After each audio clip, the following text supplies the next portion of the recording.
مجنو تھا، اس کو کیس کہتے تھے، جا رہا تھا، مدینہ منورہ کے نواحی علاقوں میں رہتا تھا. حضرت حسن رضی اللہ تعالیٰ عنہ تشریف لے آ رہے تھے آگے سے. تو یہ مجنو ہر وقت، اس کا نام ہی مجنو اس واقعے سے پڑا ہے، ہر وقت عشق لیلا میں محو رہتا تھا. کسی دائیں بائیں اس نے اصول سمجھا دیے عشق مجازی سے عشق حقیقی کے. تو لگا جا رہا تھا. آگے حضرت حسن رضی اللہ عنہ تشریف لا رہے تھے. تو حضرت حسن بھی پہچانتے تھے کہ یہ فرشتہ ہے کسی عورت کے اوپر، اور اس کے عشق اور محبت میں بحال ہے، مرفوع القلم ہے. تو کوئی ہوش نہیں دائیں بائیں کی، تھکاوٹ تاب کی، کچھ اس کو کوئی ہوش نہیں.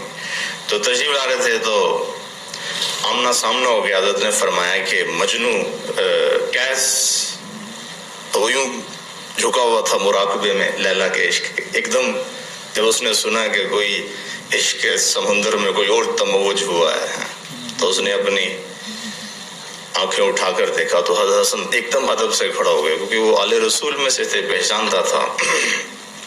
کیا جی حضرت بتائیں کیا بات؟ تو وہ کہنے لگے کیس ہم نے جو خلافت ہے وہ معاویہ کو دے دی رضی اللہ تعالیٰ، ان کے ہاتھ پر ہم نے بیعت کر لی. تو اختلاف پیدا ہو رہا تھا، اس لیے ہم نے اختلاف سے بچنے کے لیے یہ عمل کیا ہے.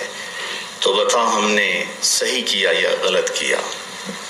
تو یہ سوال ابھی دہرا رہے تھے. تو مجنو پھر مراقبے میں لیلا کے عشق اور محبت کے. پھر حضرت حسن رضی اللہ عنہ اس کو بیدار کیا. انہوں نے کہا بھائی میری بات کا جواب تو دے. تو کہنے لگا جی آپ نے کیا کہا؟ کوئی ہوش نہیں. پھر حضرت نے فرمایا ہم نے خلافت معاویہ کو دے دی رضی اللہ تعالیٰ عنہ تاکہ اختلاف سے بچ جائے امت بھی اور ہم بھی. تو یہ ہم نے کام ٹھیک کیا یا غلط کیا؟ تو اس نے ایک بات کی بڑی خوبصورت، عشق اور محبت اور فریفتگی کے غلاف میں لپیٹ کر بذریعہ حضرت حسن رضی اللہ تعالیٰ عنہ کہ پوری امت کو اس نے عشق و محبت کا پیغام دیا. ہے تو مذائقہ خیزی، لیکن اہل دل سمجھتے ہیں کہ کہاں تک اس نے مارک کیا اس جواب کے ذریعے سے.